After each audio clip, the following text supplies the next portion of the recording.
How are you, man? What's up? Welcome. We've been trying to do this for a minute. Yeah, it's been a little bit hectic, but I'm glad we got it done. I'm stoked to talk to you. I think you're somebody that I definitely wanted to have on the podcast. Why don't we start by telling people a little bit about yourself? Like, how long have you been making music? What do you do? Let's Man, do I, it. I don't even remember anymore. I've been making music for quite a long time. Been DJing for even longer. Man, I think when I first started making music was when like Cool Edit was around and it was called Fruity Loops. So that's how long I've been making music before they called it FL Studio, and DJing even longer.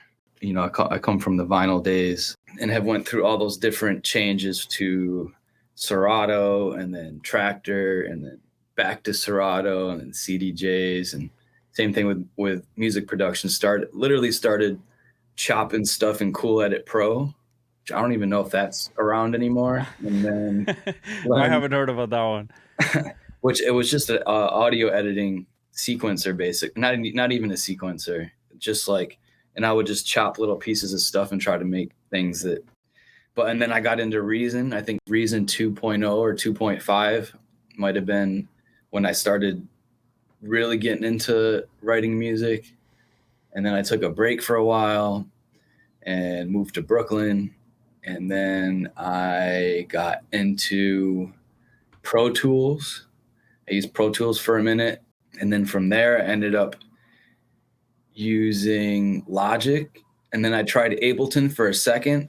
And this was also when Ableton was like, there wasn't even a sidechain key on the compressor yet. So there was no sidechain. I remember that. And used that for a second. And then I switched over to Logic, and mainly Logic for the whole. I do Ableton a little bit because all my homies use Ableton. Yeah.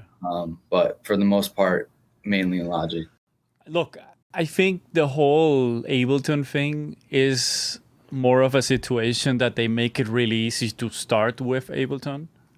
Yeah, but it's hard though if you didn't start with it. That's why I don't like it. Yeah, but the problem is, like, for me, for example, I'm on Ableton. I learned on Ableton, so I'm not moving.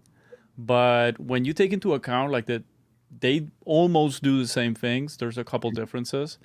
But one is like, how much is Logic? Like $70? Not when I bought it. It was like $500 when I first bought it, and now it's on the App Store and you can get it for nothing. Yeah, it's pretty cheap. And if you want to get the like full Ableton suite thing, it's like $1,000. So I don't really get why somebody wouldn't just start on Logic. But I think the whole cheating, the whole code situation that they have is people will crack Ableton, start on Ableton, and eventually you're going to end up buying it. And that's what happens to everyone. But it would be a lot better just to pay $70 one time for Logic. Yeah. And I'm an Ableton guy. Yeah, no, I agree. I mean, and like you said, they all do the same shit. Like, and oh, yeah. Even eventually, even if one comes up with something new, the other one copies it somehow. So they're always like doing the same shit. Like for a while, the sampler in Ableton was so crazy. Now you can do all that shit in Logic. Well, let me turn off my notifications on here. Fucking Mitch Dodge texting me. What up, Mitch?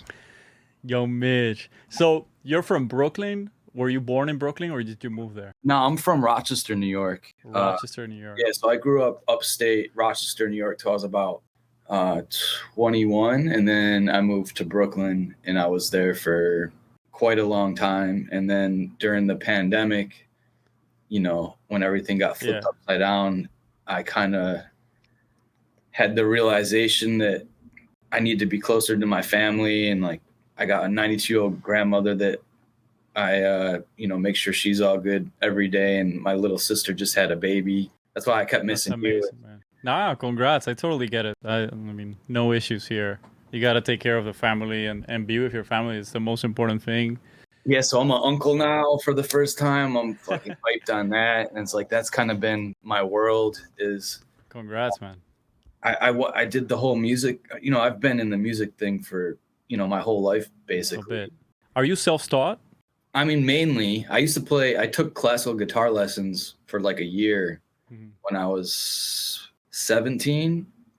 And it's funny because that's when I started really getting into DJing too. Maybe I was 16, and my classical guitar teacher, he was like, "Oh, I can tell you haven't been practicing." And I was like, "Oh, I found this new thing I've been really into." And he's like, "Don't tell me you're a DJ." Oh shit. And I had so much respect for him, and it made me lose respect for him. And I kind of fell off made me lose interest. And then I just went full blown into scratching and DJing. And I actually Yeah. recently just started playing guitar a lot now. And it's kind of like my meditation, I've been learning all these Stone Temple Pilots songs for some reason. All of a sudden I'm Oh, like in love nice. with Stone Temple Pilots, but I played guitar a lot. I played all the AC/DC songs every day, and then I had like an Oasis phase.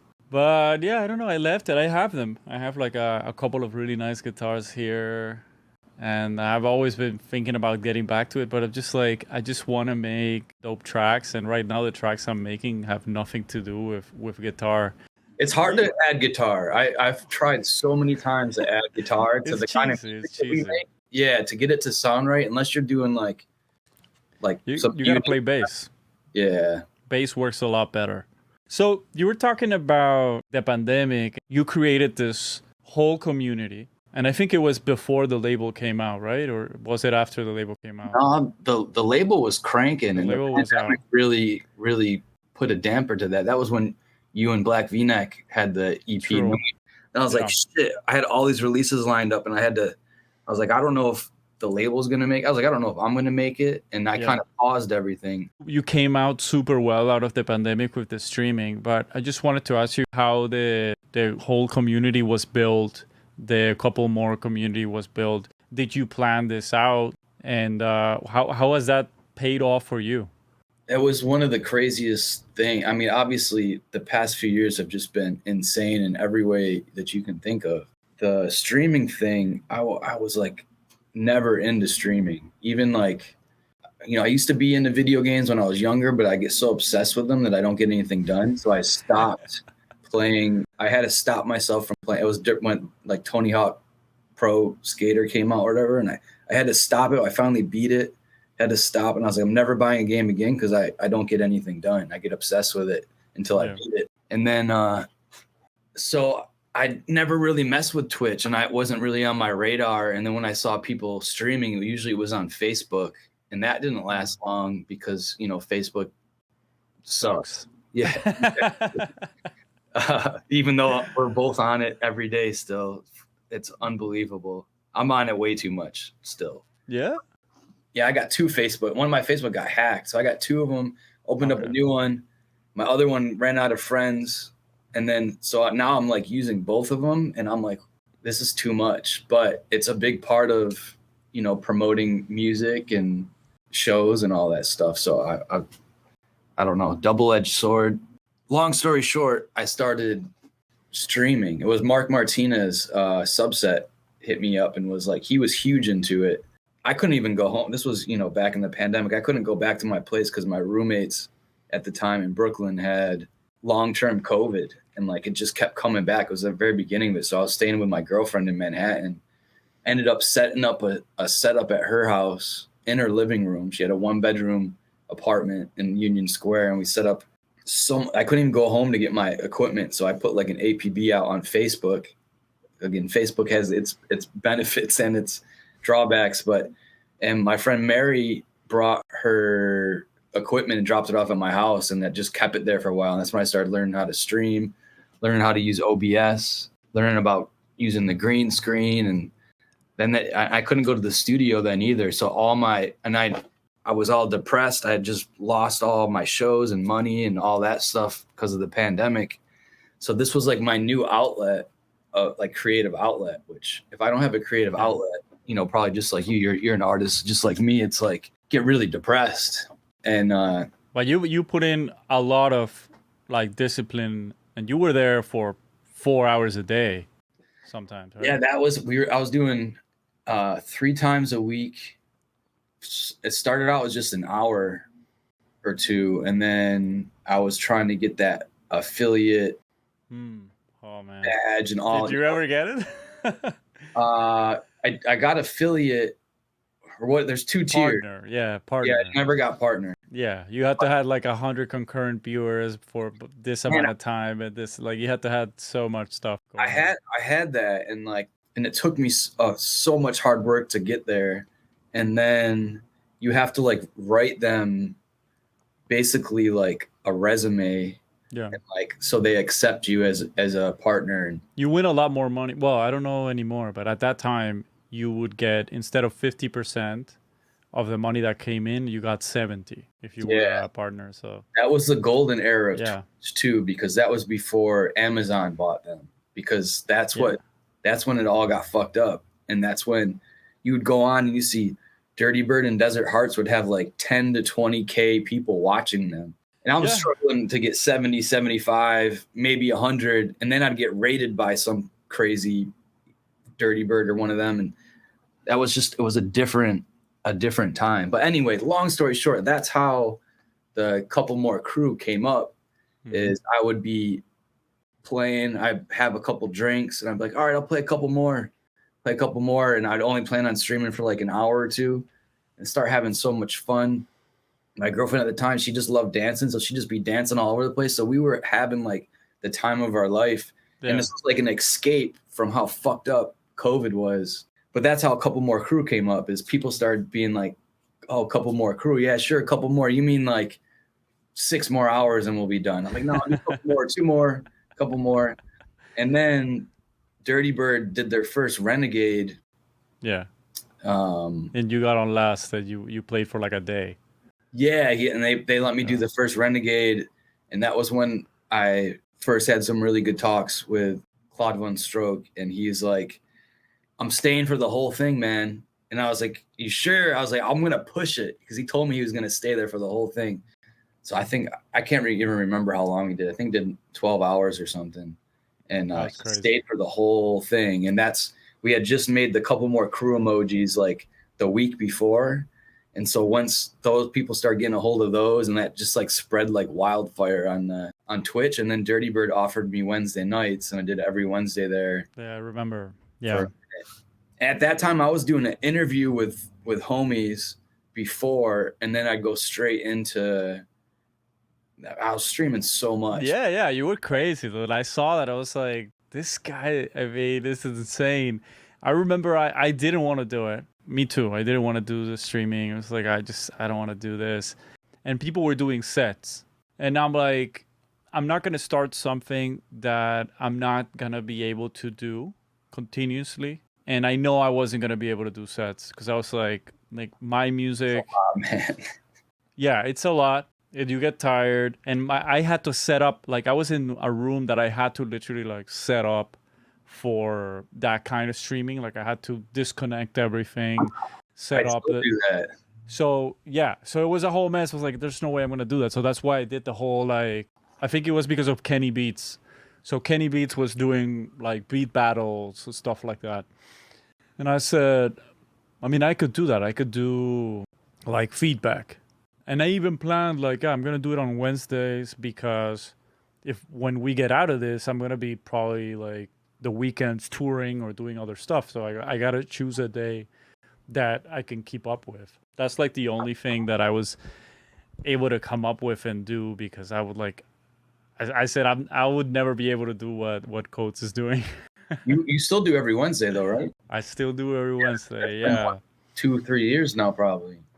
I think I just did. I streamed a couple days ago. I stopped doing it for like a month recently because of just like family stuff and trying to finish tunes, and I got lost in trading meme coins like a motherfucker. Fucking see, I got the Pepe shirt on and the Pepe mask in the back. Like that shit was like the last month of that has been fucking insane. But I think a couple of people are like, "Yo, did you get like captured and turned into like or join a cult or something?" Like, because I was just posting all this meme shit for the past month. But no, I was just flipping meme coins and like really getting into the NFT stuff too. That's the next step is doing music in a different way than everyone else's, and we can talk about that.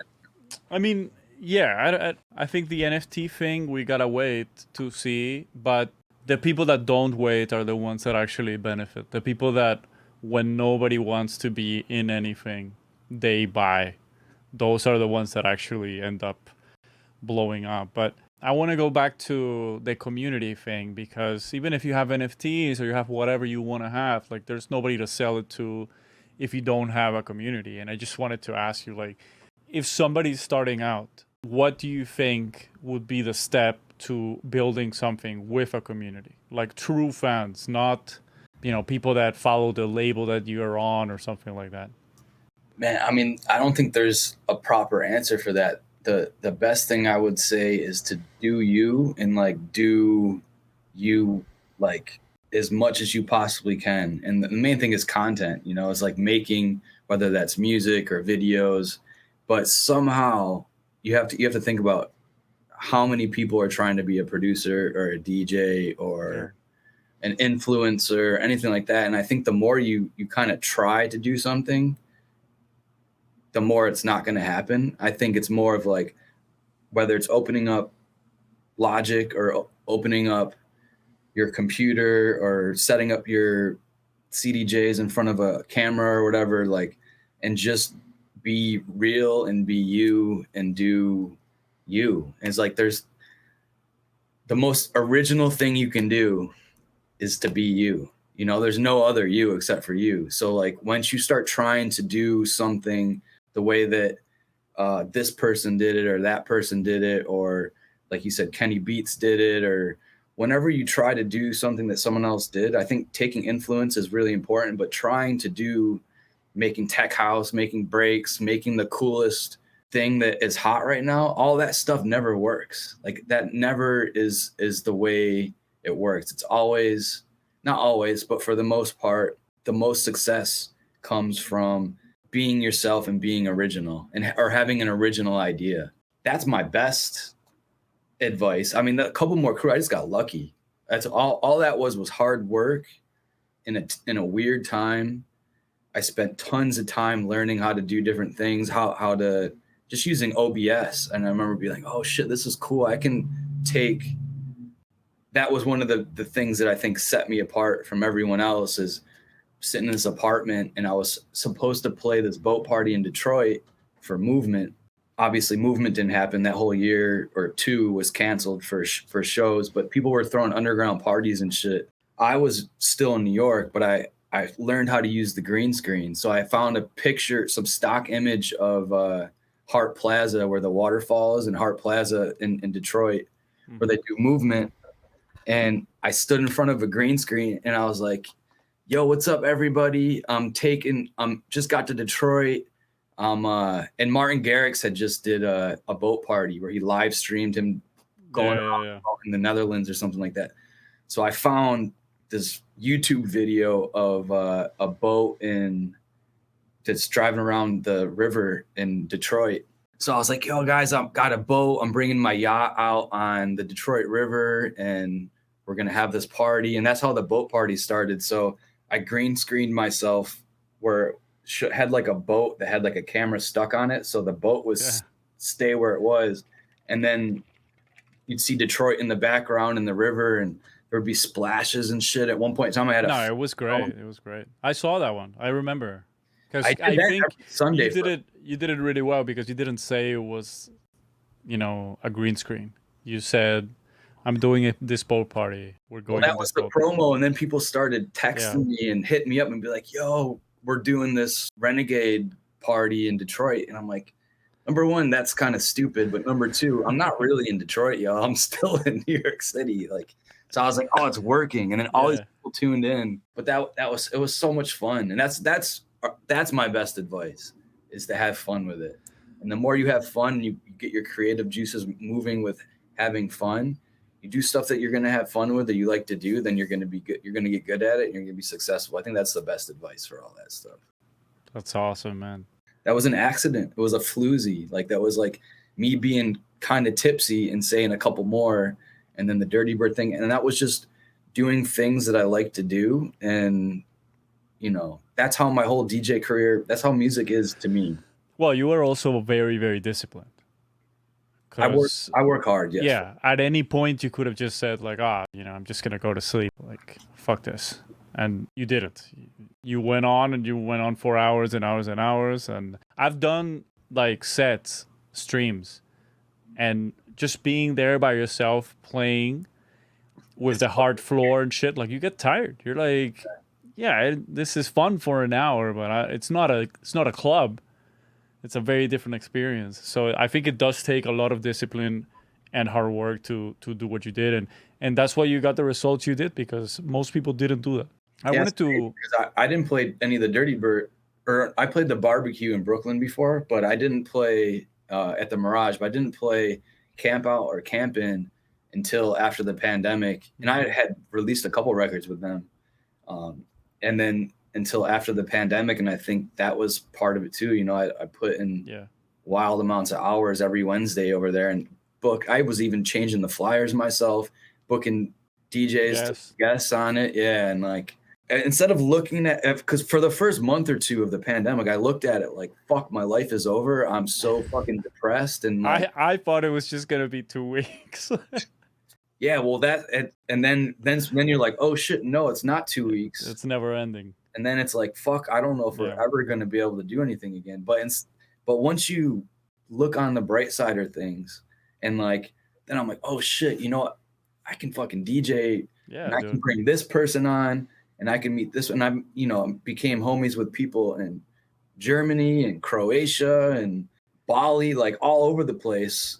Which you can't do. You can do it, but you can't really do it. It's hard to do. Different thing. Yeah, it was a moment in time and a different experience, and I think that a lot has changed after that. Like the music industry and electronic music before the pandemic and after the pandemic is very different, and that's another one of the questions I wanted to ask. What do you think is the way to actually become a touring artist now? Because I would say before the pandemic, for somebody that makes electronic music, it was okay, get on these 2 labels and that's about it. Now things have shifted slightly towards like a more influencer model thing, and there's other aspects involved. It's not just like put your head down and make music. But what are your thoughts? I still think put your head down and make music is the key. I think everything has changed. It's almost, and forgive me because I'm probably going to compare a lot of shit to crypto, but like it's like we're almost like we've been in this bear market, which we are with crypto too, right? But it's almost the bull market. So all the people that have been grinding and putting out tunes and streaming or grinding to maybe play shows, but maybe playing locally or whatever. But if you're in everybody's face doing cool shit on the internet, it's almost like this time it's the most there's more opportunity now, I feel like, than there was before. Like if you had to spend time on one thing, would you spend it working to try and get yourself on a label, or building your own community and maybe releasing your own music on your own side? Man, that's tough. I think you got to do both. I mean, I think there's a thin line between doing both and then doing and spreading yourself too thin and not doing enough of either one. You know what I'm saying? So like, and you run your label too, and it's like running a label is fucking hard. It's hard. It's expensive. Yeah. And it's like, I guess, opening any business. You're taking a chance, and you're also using your most valuable asset, which is your time. So putting all that into a label, that's why, labels have managers and A&Rs and designers and all these things. But like when you're like, you're doing it all yourself. Do it all yourself. It's like, but that's what I took advantage of during the pandemic. Was I learned how to edit video. I learned how to, I started using Photoshop again. So before the pandemic, I stopped using Photoshop. I would always just, I had a handful of designers. I'd be like, yo, can you make me this? Can you do this? Can you do this? Then during the pandemic, I'm like, fuck that shit. I'm going to do it myself. I also was like, no joke. Like I lost everything. Like I was supposed to go on the biggest tour of my life. Had like 3 months of plane tickets bought for the first time ahead of time. And I couldn't get anything back. they wouldn't give me anything back. So once everything opened back up, I had credits and it worked out. But so much shit just fall apart. So I was like, fuck it, I'm gonna learn how to do this, or I'm gonna learn how to do that. And I got the whole Adobe suite and learn as much shit as possible. But there's only so many hours in the day. And now it's like I really don't write music as much as I would like to. Because you're doing the design, you're doing the label, you're doing everything else, and that takes away from making music. That's a fact. The whole question with this thing is like, I've just seen more and more of this, and like I said something, I talked about it, I think with Dipsy, I put up a clip and people were like discussing, but my thought was more and more I see people with huge catalogs, really great music, opening for people with almost no music and a big social media presence. So that's my question. That's like, all right, do you want to slave away and give your hard worked music to certain labels that are still gonna make you open for somebody with more Instagram followers? Or what are you gonna do? But there is, of course, the issue that at some point, like you said in the beginning, you have to work for those labels, because if you don't, then how do people get to know you? But man, I don't think I don't think there's a cut and dry answer to that. Like there's so much to it. And I think it goes back to the thing where you just got to do you, and you got to grind harder than everyone else. Everyone's grinding hard. What you won't see me doing online, unless I'm making a joke and like taking a shit on somebody, but like you won't see me complaining. That's one thing I don't ever do on social media, whether that's my personal account or my label account.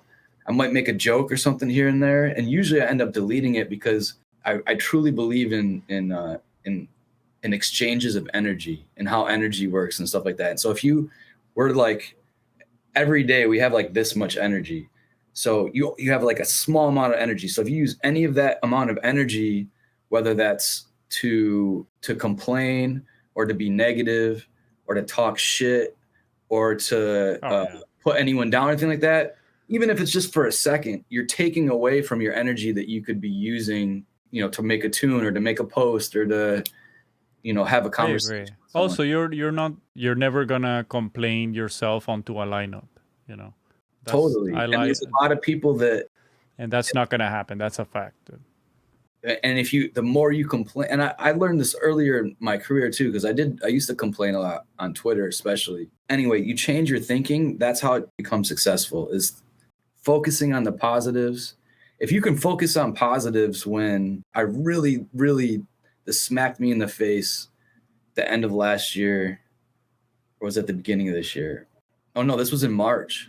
And I had family all kinds of family in the hospital, and like all this really hard life stuff going on, people passing away, and like very hard thing. And that's another thing. I rarely put that stuff on my socials either. Like I was so down, and then I had to go to Alberta, Canada.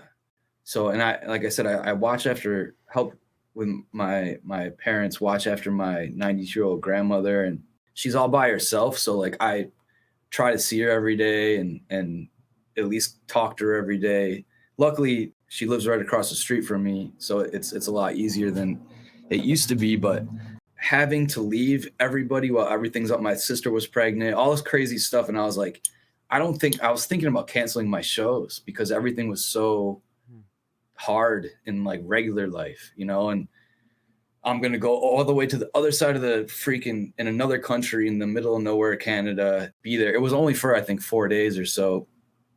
And I was contemplating, if I was going to go or not, but like that, putting things into perspective where it's like, and I ended up having some really good shows and I had such a good time, but being able to be like, all right, it's almost like the pandemic, it pushes you to, when you've been pushed to the most negative thing that there is, or that you think that it can't get any worse, it's like it humbles you to be like, fuck, I have to spend every second of my life appreciating, number one, that I'm alive, number two, that I have fans, and that I make music for like everything, even like perspective. perspective. Like That's I'll the be like, most holy important shit, thing. I have a bed to sleep in, or warm water. Imagine Yeah. taking a shower somewhere where you don't even have clean or warm water. You know, it's like we take so much shit for granted.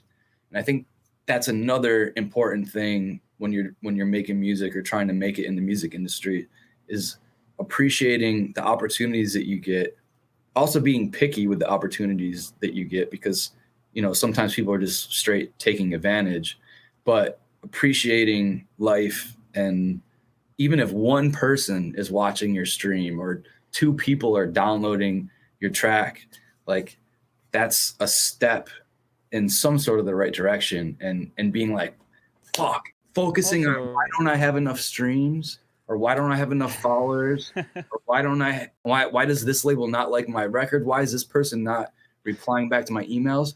You're losing. That's how you lose. And you win by doing the opposite of that and yeah. focusing on the little wins. Until No, yeah, I mean, I agree 100%. I think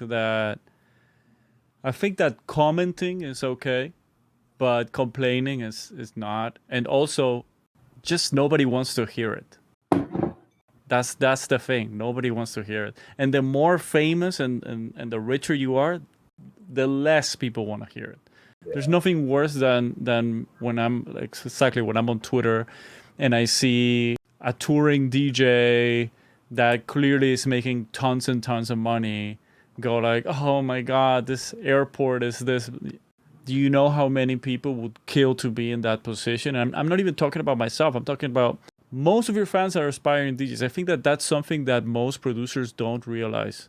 They think that regular people anywhere in the world are listening to electronic music. And the truth is, I would say more than half, I would say above 80%, it's people that love electronic music that try to like DJ on the side or DJ at home, and they're seeing you live their dream, and you're complaining about airplane food. yeah, You know, you got to be in touch with people. And also, I find myself as somebody that has lived in a lot of places in the States, like sometimes people forget that the States is not the rest of the world. You know what I mean? Things are pretty good here. Just being born here or living here, you are already in the top 1% of the world. So when you say that kind of stuff and people are like, struggling with real issues, real problems, you don't want to be complaining about how rich you are. That's definitely not a good one. well, I've Just been makes pretty you good look about terrible. that. But man, when all these meme coins go back up, I'll be telling everyone how fucking rich I am. Yeah, No, man. I hope so. I hope you rip and we can you can put us out on a boat and we can do a like a holy moly boat party. man, if I listen to you, remember we were at Dirtybird, what was it? The camping, and we were talking about crypto, and you're like, yeah, I sold all mine. I'm like, dude, that's fucked up. How did you sell all your crypto? Oh And yeah. then a couple weeks later, we just went,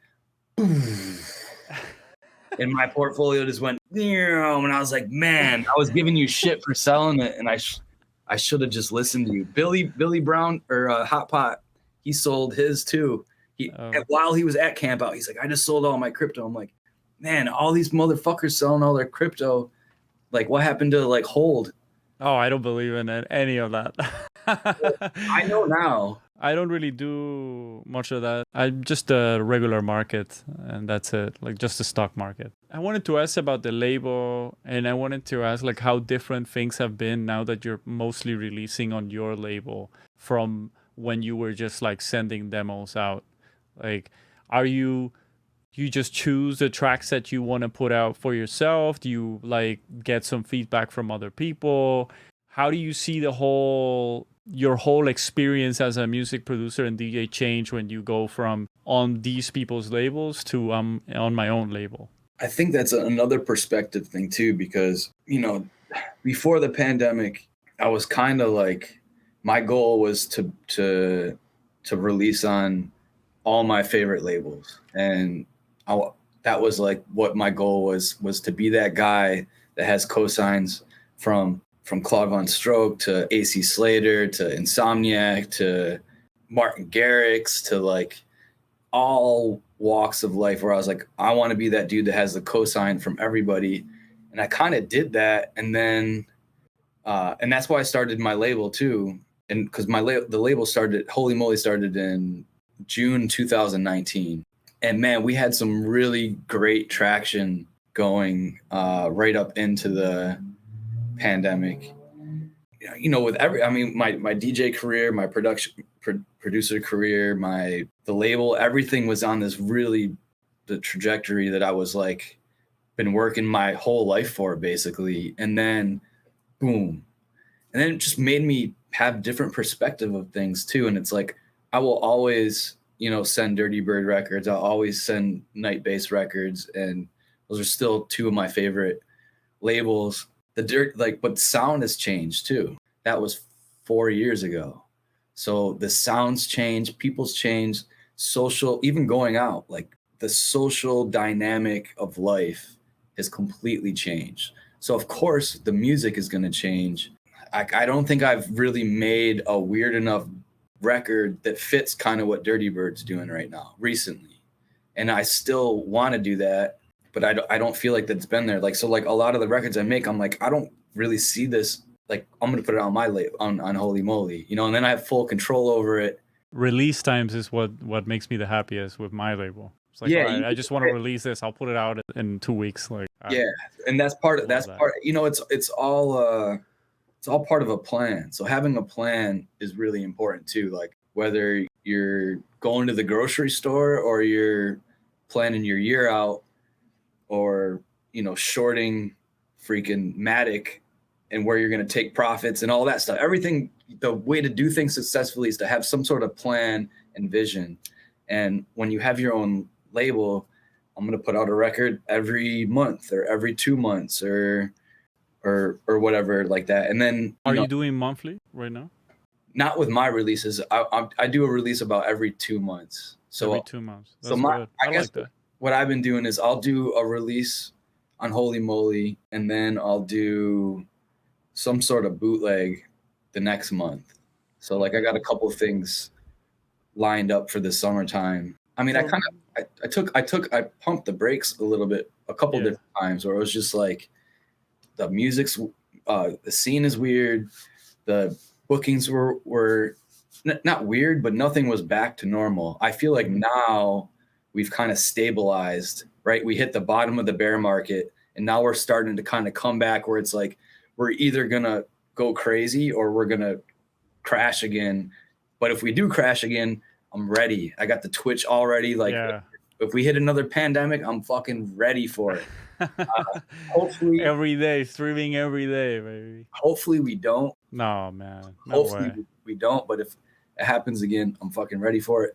But yeah, having a plan, having your own, like you choose who you're working with, who's pushing the record and servicing the record, and even artwork, like everything. What kind of music do you see coming from the demos you're getting and the vibe that you're on?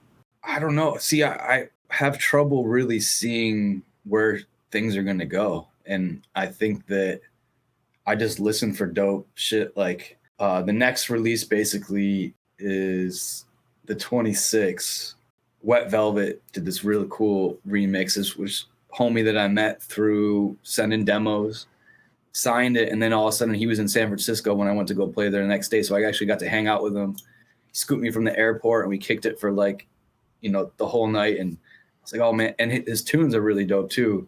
And then I have a release, and then Defo sent me these two really cool different records. And it doesn't sound like, it's got almost like some old school flavor to it, but it's like really cool, feel good tunes. And like, I'm not trying to go with any genre fads, or it seems like everybody's going from tech house to techno and blah, blah, blah, blah, blah. And it's like, either you went to techno or you went with like almost EDM. It's not like tech EDM with very big vocals, right? You even see like Zed's putting out techno. Yeah. I'm having a super hard time finding music for my label, and that's why I don't have set release dates, because it's just the kind of music I want to put out is the kind of music that I play, and it's like a specific vibe. Even though it's different genres, it's a specific vibe, and I mean, the tracks are doing well on Bandcamp, and that's where I want to be. For me right now, it's like 98% build community, do this podcast, be more online, to be honest. I'm making music. I'm putting out all my breakbeat stuff on Broken English, and my ghetto house stuff. Yeah, I'm sending to some labels. I'm putting out. There's a track coming out on Cough. Like, I really like how Cough have treated me. Like, just Amin is super. It's just a nice I dude. play a lot of that. Those are the promos. Like, there's some promos that I've got sent so much shit that I'm like, maybe don't listen to as many in my in-play, but Cuff ones, I always listen to those ones. Yeah, he has, like, he is the A&R. He's like very meticulous about it, even though it's a big label. But I met him in Portugal, and I just saw, like, dude, I like these people. And same situation with you and me. And right now I'm just more about that. Do I like the people on the label, and do I like them as people I want to hang out with, and I believe they're just good people? Then I'm on it. And if not, I don't really care how big your label is. I don't really care. Because it's like, it doesn't do anything for you. If you don't have relationships and you don't have community, what happens is you put in a month, 2 months making a really dope track. It comes out on a big label, but they might just release it, and that's it. That's the last you hear from them, and then nothing comes from it. Yeah, I'm really happy with having a label. It's fun, man. Like, it's been good to, like, push people. Like Ron Mercy put out this track, Party Starter, on my label, and it's just such a fun track. Dude has a ton of style, and Swisha played it, and a lot of people have been playing it, and now he put out an EP on mobile tracks, so that's big steps. So I'm stoked. But what about, did you ever get John Gowdy to make another track, or he's a secluded genius, man? Yeah, man. No, I mean that. I still play that remix that he did for me. He's so good. He's such an excellent producer. I wish he'd made more music. He's one of those people where it's like, maybe we just got to get everybody who's watching the stream to go, like, hit him up and be like, "Oh, as Ernesto said, to fucking make more music, because he's really good at it." He was the first release after me. I put out one track and he was next, and I honestly started the label because he had these 2 tracks, and Rax is one of them. I was playing those for a while too, and then you're like, "Oh, I'm gonna put those out." And I was like, "Oh shit, these are dope." Yeah, he had Rax and he sent it to all the big labels, and nobody signed it, and I was just like, "This is so dumb. This is such a well done." To me, I would have signed it, and then I think that's great music. I'm putting it out. And I put it out on Broken Tracks. But hey, let's do some quick music questions. All right. What is the most important thing you've learned in music production? Quick tip. Game changer. A game changer? Yeah. Not over producing shit. Like, less is more. So, like, especially with, it's never a quick answer with me. You already know that, though. But, like, it's all good, man. It's all good. I feel like everybody says this too, but finding sounds that are dope and original sounding sounds. So, like, sounds that already sound good, whether that's drums or a synth or whatever, but also, like, unique, cool sounding sounds. And, I used to overproduce everything. Like, I feel like if you listen to my tracks from 10 years ago, you can hear that I would have, a compressor, and then an EQ, and then some distortion, and then another compressor, and then the multi-band limiter, and then ozone with the imager, and then another compressor, and then another limiter. And, like, I just over EQ'd and compressed stuff when it's like, really, you just kind of need to use the right sounds. And another thing is I think using some sort of analog synth especially for your bass. It's just like, you can, like, I'll even figure my shit out with Serum and a MIDI controller, and then I'll take that and then I'll put the bass through, like, even like a sub 37 or something real simple, and having that replayed through there, like that, whatever that extra analogness to it, it just fills out your frequency and cool. Warmth or whatever you want to say. But I think that helps a lot. Do you use more samples now or less than when you started? I'm always going to use way too many samples. Okay. What's an overrated plugin? Overrated? Yeah. Oh shit. I don't know. An overrated plugin. Yeah, everybody uses it, but it's not really that good, or it doesn't do anything. That's a hater question. I don't have All right. Let's do an underrated plugin. underrated plugin. I think the knock plugin drums, the knock plugin, the decaps plugin. Oh, decaps plugin. I haven't tried that one. It's just got everything you need in it. Where it's got like a clipper, limiter, distortion, even like a little white noise or some sort of noise adding. I think that plugin cool. is pretty cool. Oh, I'll check it out. I haven't checked it out for sure. What do you prefer, festivals or clubs? I love a small, sweaty club or a big ass wild festival. I like them both, right in the middle. Okay, what's your favorite piece of outboard gear? Favorite piece of outboard gear? Man, I was just borrowing my friends, but I got to buy one. But I was using the Sub 37. It's just like so simple and so easy to use. But I don't think I have any outboard gear besides my Duet. Okay, so Sub 37. I mean, that's enough. That's probably one of the best. I was gonna buy one, and I keep sleeping on it. But that's my next move. Is I'm gonna buy some sort of little synth that I had, something little. What are your thoughts on AI in music production? It's weird. The coolest thing I saw was when they did the Drake Pepe song. Drake's rapping the fucking Pepe fucking over the trap beat, and I was like, and it sounds fucking dope. But every time I've tried to use it, what's that? Uber Duck? Have you tried that before? The filter? Nah, it's a AI thing that you can pick different rappers' voices and stuff, and it just never sounds great when I try to do it. But whoever did this Drake AI, because it's not. The problem is that people think that somebody like wrote on ChatGPT, I want this song. That didn't happen. Some guy made the beat. Another guy rapped really good lyrics, trying to sound like Drake, and then they put the filter on. So it's not like it's happening. But I think the way that they make those is it's like you type in the lyric. So maybe ChatGPT writes it, and then you type in the lyrics, and it spits out a voice, and then you have to chop it up and edit it to fit. Not the good ones, man. Not the good ones. The ones that you've heard, like the one with Drake and The Weeknd.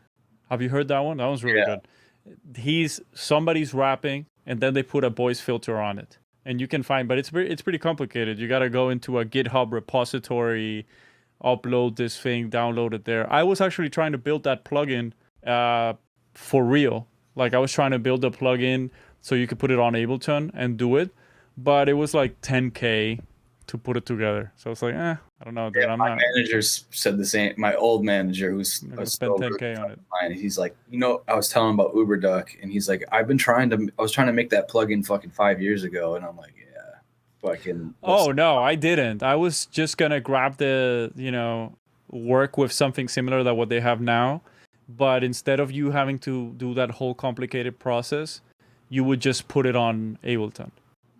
On your vocal, but they were asking from 10 to 20K to code it. I was like, there's no way I'm gonna make that money back.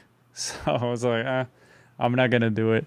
Dope. I do want to launch a plugin. I was thinking about doing some sort of like fab filter or sausage fattener, like something that's like kind of a goofy.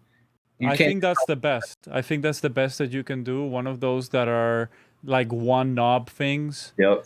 Because you're basically, what you're doing is you have a rack, and you grab the commands, and then you give that to somebody that codes that. Yep. But if you want to do anything like relatively complicated, we're talking 10K plus. I want to do a spectrum analyzer because I literally talk about it all the time, and it's what I use the most with the mixing that I do, with how I mix. So I really want to put that together, but it's going to take me a while to get the details down. So I have some questions from the public.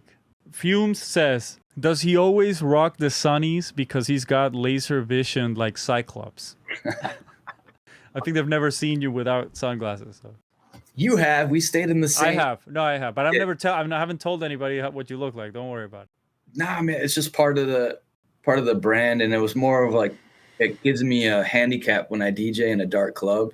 So anyone talks shit about, using CDJs or that, I'm just like, man, I can DJ better than you with my sunglasses on in a dark club when I can't see anything. Well, you're a very good DJ, anyways. But so you don't buy the glasses that are pretty light, like you can see I a just lot. get cool, whatever glasses I think are cool. I should You probably just get normal sunglasses. Yeah, these in ones the I can club. barely see shit. Yeah, That's insane, dude.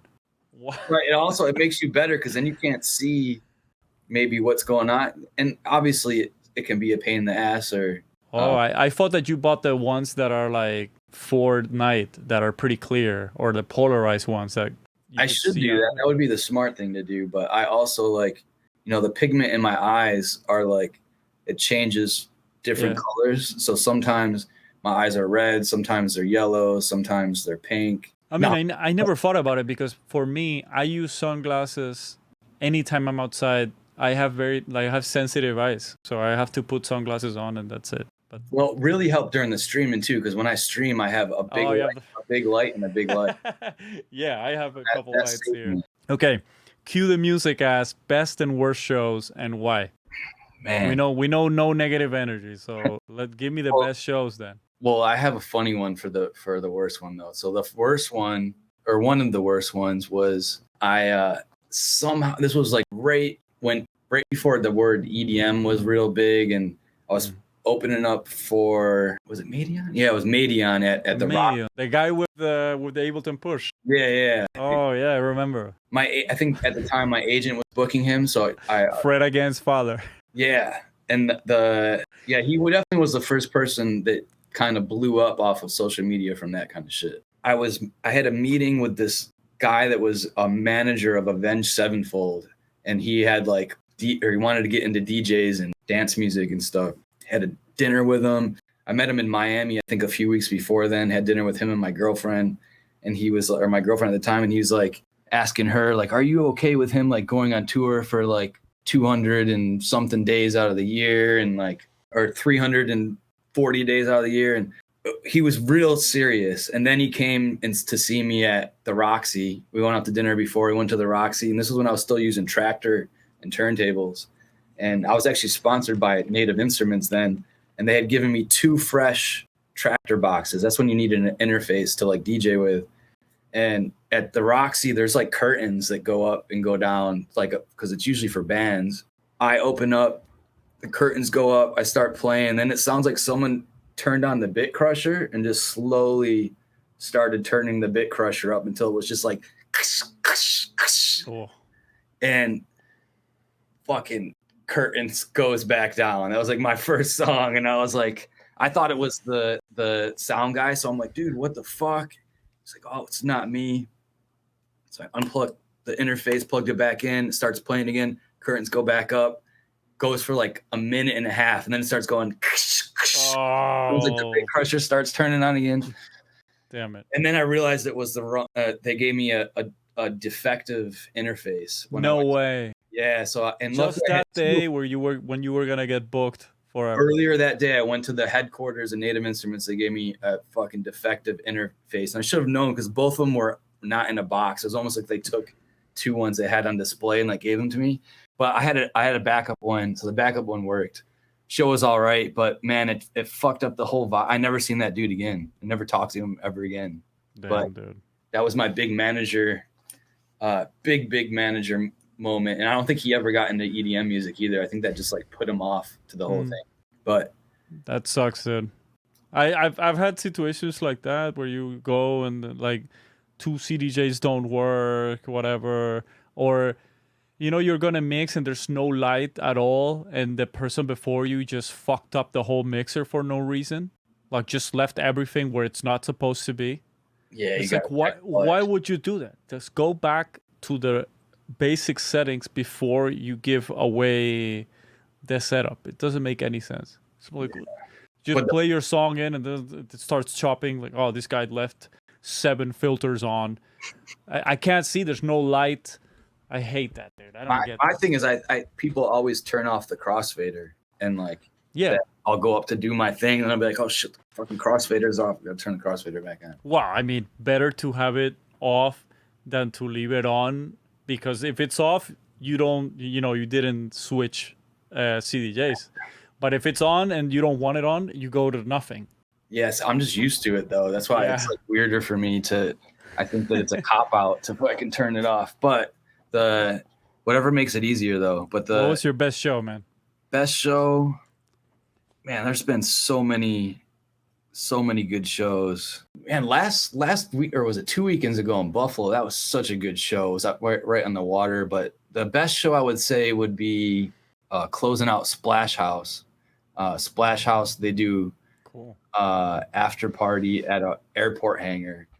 It's like I never played for that many people before. It was like, I don't know if it was between like 8,000 and 10,000 people all outside in this crazy airport hangar in Palm Springs, which is like the after party of Splash House. And that's a festival I'd like to go back to that I haven't went back to since, I think that was 2018 or 2019. That's sick, dude. I got 2 more for you. Okay. Eddie Hart says, how to get better sound selection. How to get better sound selection. I'm not sure exactly what he means by that, but to get better sound selection, I mean, you collect how to choose better sounds. Yeah, I mean, just you just listen to them. I mean, I guess it's a process. I guess that's how you get better sounds, is to train your ear. So you get better sounds by listening to more sounds and comparing, and when you get sample packs or you find samples or stuff, like pick out the best ones and put them in another pack, or make your, like, that's what I have. I have a codes folder which has all different drums and all different sounds, and when I find a sound I like, I put it in that folder. So like, but yeah, just training your ear so that you can figure that out, because that's really the only way to get better sounds, is to listen to it and be like, oh, this is a better sound. Train your ears, listen, set up a folder with your good sound. And we're going to close it out with DJ Meech asking, how many avocados does it take to make the holy moly guacamole? Oh, shit. Shout out Meech. What's the recipe? Have you put it out or not? Nah, I mean, I do pretty basic. Maybe like two avocados. Like you don't want to do too much garlic. Maybe like a half a clove of garlic, depending on how big. Sometimes there's big ass cloves, sometimes there's little ones. I try to do like a little tiny clove, or like you don't want to do too much garlic. A little salt, a little lime, just basic. Little lime, little pepper. Have you thought about putting it out, like putting out a product? That was. Did you do a mole mix? I don't know if you did one of those, but we used to do, everyone who released on the label, we would do a mole mix, and I made this like mole packet design, where my boy Rock, shout out Rock, made this mole packet design, and everyone who released on the label would make these mixes. And my idea with that was I was gonna make these packets of mole sauce, like powdered mole sauce, that everyone would put different ingredients in. So like there would be an ERNESTO one that would have, you'd pick all the ingredients, and then we could actually flip and sell DJ curated spices. Wow. I mean, that's a little more complicated than I thought. I was thinking like you just get one recipe and just put it on a Shopify store, I should do something like that. Yeah, why not, man? When was trying to tell me that I should, when I was trying to figure out ways to make money during the pandemic, and they're like, you should just put up a recipe of yours and like charge $1 for people to download it or something. Nah, make the guacamole and sell it. See, I don't eat that's another thing though. I think that would go against my beliefs, because I don't fuck with pre-packaged guacamole. Like, then what about the mix to? That would be tight. Yeah. I fuck with that. But so the person gets their guacamole and you sell the mix. The store-bought shit is garbage. The stuff that comes pre-made, that is never the move. Like, you got to do it fresh. Okay, we're not doing it then. You guys are not gonna get it. Thank you so much for coming on. I really appreciate it. It was a good hang. Hopefully we could do it again in the studio and just like crack some beers. Everybody, please go ahead and check out Codes. Where should the people go? All my socials are at Codes House, one word, and then or welcome to codeshouse.com. Welcome to codeshouse.com. I'm going to link all of this stuff below. You can check out his music, my music. But that was the Broken English podcast. Much love, brother. Thanks, brother. Peace, bro.